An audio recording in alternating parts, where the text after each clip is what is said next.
तर नमस्कार मित्रांनो, मी सूरज. आज मी आलो आहे श्री चिंतामणी हायस्कूल कळंब येथे. कारण या ठिकाणी महात्मा फुले शिक्षण संस्था नागपूर, माळी समाज नवनिर्माण ट्रस्ट यवतमाळ व आयोजन समिती कळंबद्वारा आयोजित माळी समाज युवक युवती परिचय मेळावा होता. मग त्या ठिकाणी गेल्याच्यानंतर अनेक प्रमुख असे वक्ते बोलवले होते.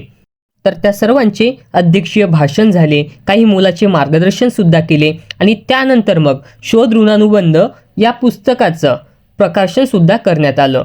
आणि हे संपूर्ण झाल्याच्या नंतर युवक युवतींचा परिचय मेळावा सुरू झाला. मग मी पण समोर गेलो. एका मॅमनी म्हटलं होतं की आम्ही शेतकरी आहे, तर शेतकरी मुलांना समजायचं, कोणी प्रोत्साहन देत नाही, बरोबर की नाही? तर मी हेच म्हणणार आहे की शेतकरी असेल तर त्यांनी सुद्धा उद्योगधंदा करा, आपल्या स्वतःच्या शेतीतलं समजायचं काहीतरी प्रोडक्ट तयार करा आणि मार्केटमध्ये ठेवा, चांगली प्रगती होईल.